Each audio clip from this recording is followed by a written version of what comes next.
What's up, everyone? Today we're going over the 22nd movie in the Godzilla franchise, and this is the final film of the Heisei series, marketed as Godzilla Dies. This is Godzilla vs. Destoroyah. Let's go. Hey everybody, thanks for watching. I'm Jared Fearing. I'm a lifelong Godzilla fan and a big fan of Halloween. And nothing says Halloween like monster movies. So this year, for the month of October, we're going to review every single Godzilla movie, from Gojira all the way to Godzilla and Kong the New Empire. So join me this month for a new video every single day and see if I go insane in the process. Let's get to it.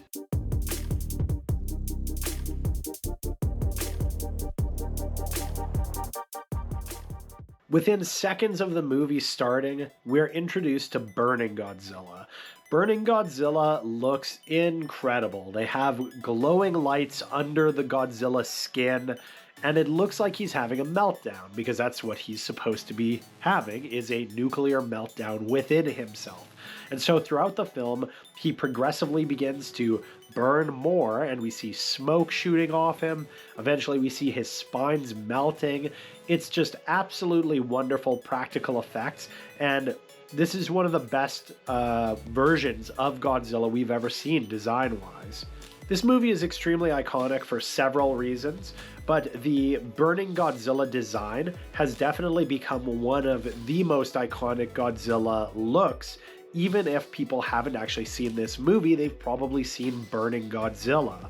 And maybe if you've been staring at the stuff behind me, you would have noticed that this is actually a Burning Godzilla right here. This is a special edition Burning Godzilla that glows in the dark. Oh my god, there's so much dust up there. I'm gonna cut this 100%. I personally felt like Godzilla 1984 really wanted to reinforce the terror of Godzilla going through like a crowded metropolis. And I feel like it really failed, actually, in those regards. The sets look great, but they look like big, dead sound stages. They don't look like lively, bustling cities that Godzilla is destroying. The start of this movie, Godzilla vs. Destoroyah, has Godzilla destroying Hong Kong, and it looks great. We see people in the streets, we see bright neon lights. It looks like a living city that he's attacking, and I think that this is what they were going for in 1984, but maybe they just didn't have the technical expertise or the budget or whatever, but this nails it. This looks like Godzilla is attacking Hong Kong. A large part of the movie is actually just talking about the issue. They establish quite quickly that Godzilla is having a meltdown from being a nuclear dinosaur, essentially, and they're figuring out that if he has this meltdown, it will basically destroy the planet. It'll light the atmosphere on fire, everyone dies type thing. So there's a lot of conversations about, like, how do we stop this? How can we stop Godzilla from, going nuclear and murdering everybody? And that's good. It's a very cool plot point. I like it a lot. But that leads to a lot of, like, human conversation scenes back and forth before we actually get into some of the monster action. Now, it's mostly explained through exposition, but the whole Destoroyah thing is pretty damn cool when you actually hear the backstory. Tokyo was expanding, and they end up digging a tunnel through the sediment where the original Godzilla in 1954 was defeated using the oxygen destroyer. And as a byproduct of the oxygen destroyer being in the area, the ground is now contaminated, and it's caused mutations in some of the fossilized critters that live there. So essentially, Destoroyah is a revived creature from the past that has been mutated via the oxygen destroyer from 1954. Pretty damn cool. I like that story.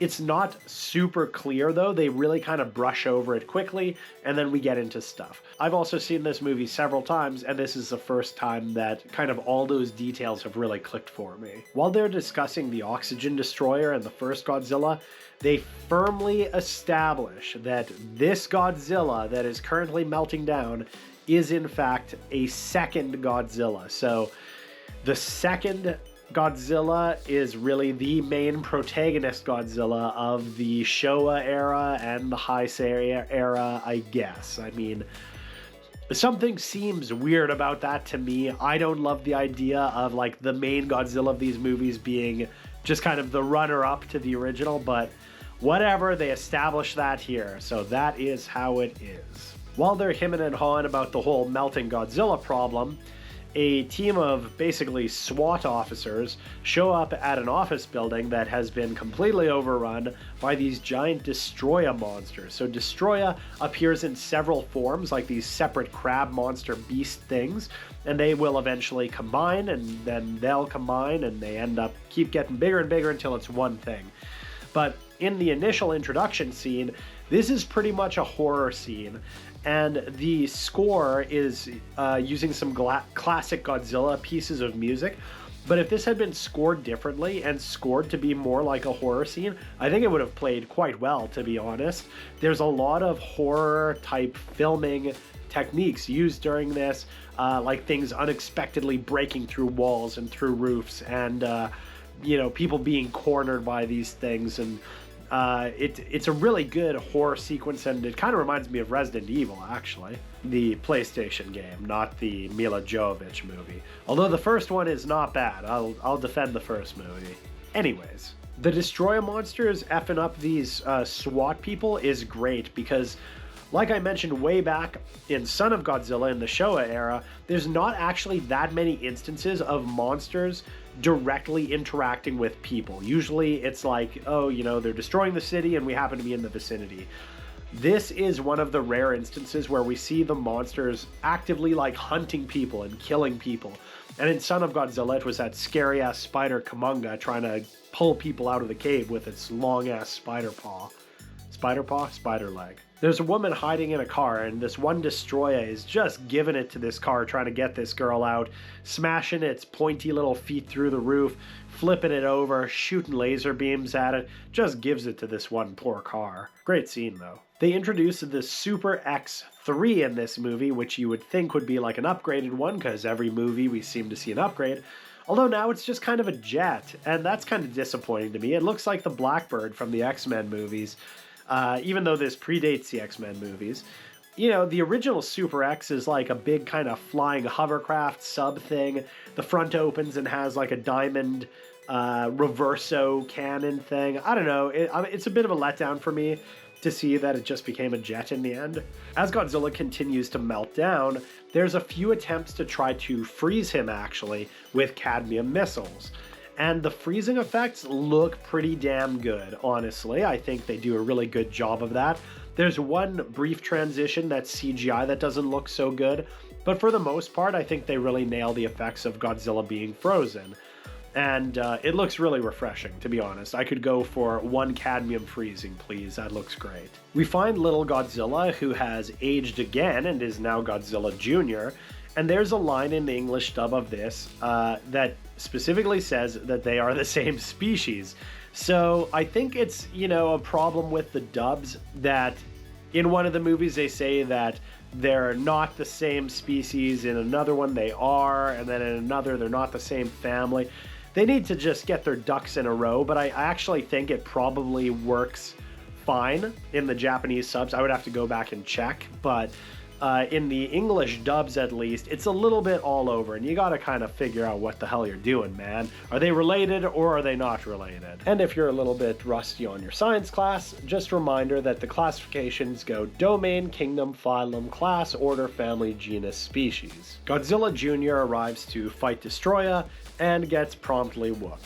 In fact, during this whooping, Destoroyah takes a bite out of Godzilla Jr. and he has red blood. Come on, man, let's get some consistencies. We saw that Godzilla has green blood now in the Heisei era. When they're finally ready to introduce the final form of Destoroyah, there's a great little musical score. It's done in a very cool way.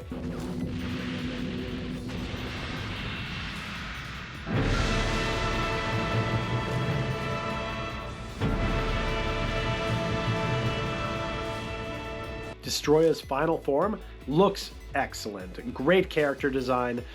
In terms of the original monsters of the Heisei era, I would put this number 2 behind Space Godzilla for me. I really like the design of Final Form Destoroyah. Now, something that you might see online a lot is that there are certain people in the fandom of many things beyond Godzilla, sometimes Marvel and stuff like that, where people will see that this was a movie Godzilla died in, and they will be like, oh, Destoroyah is kind of like the Godzilla final boss then.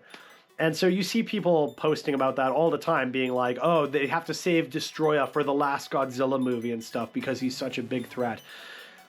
All these people that post that kind of thing, I don't think they've ever actually seen the movie. I think they're just, regurgitating what they think is correct.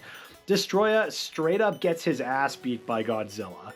Like, probably easier than any of the Heisei movies. Godzilla's going nuclear at this point, and he immediately kills Destoroyah. It's very, very easy.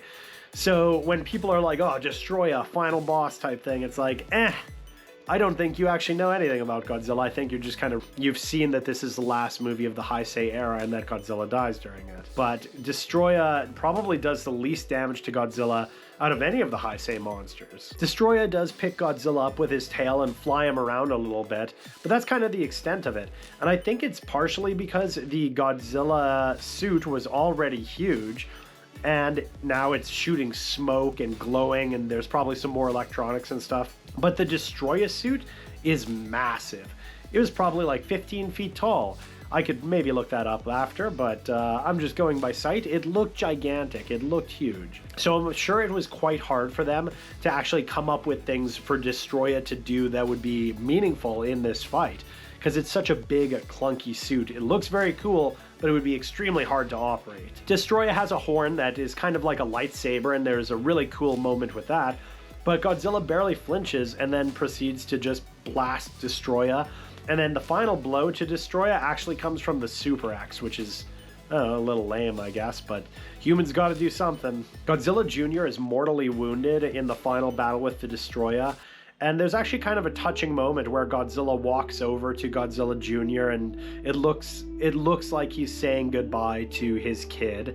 It's kind of sad. They have both the monsters, making sad noises, and yeah, it looks like Godzilla Jr. is done for.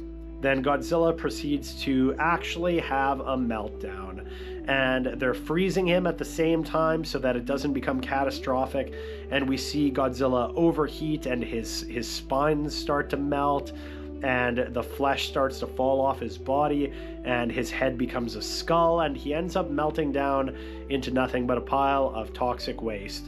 And Godzilla Jr., who is basically dead, because this is Godzilla logic, he absorbs his father's toxic waste body, and he then changes into the new Godzilla, and he's become his adult form, which is essentially a new Heisei Godzilla, if the series was to continue. So they do close the book on the Heisei Godzilla, but they leave the door open for the future if they had want to do more with that character. Honestly, the finale is pretty beautiful, and they even show some black and white footage of the original Gojira at the end prior to the credits. It's a really touching tribute to what at the time they maybe were thinking this is the last Japanese Godzilla we're gonna make. This franchise has done all that it could so far. So what do I think about Godzilla vs. Destoroyah? I'm gonna highly recommend this movie. Unfortunately, it does kind of fall into the trap of the previous films where the human side is a little bit boring, but there's some more interesting banter here about the Oxygen Destroyer and kind of what they're gonna do about Godzilla melting down. And the final tribute of Godzilla actually dying by meltdown is poetic and beautiful, and I love it. So the Destoroyah design is great. The action scenes are great. There's not that many of them compared to some of the previous films, but there's a lot of things to like about this movie. I just wish people didn't equate Destoroyah as kind of like the final boss of the Godzilla franchise, because he really got his ass beat. If there's a final boss of the Godzilla franchise, I personally feel like it has to be King Ghidorah. Come back next time for what I'm sure will be the most controversial episode of this entire series. That's right, Godzilla 1998. I have so much to say about this movie. Come back next time, and I will see you for Godzilla 1998, the first American Godzilla.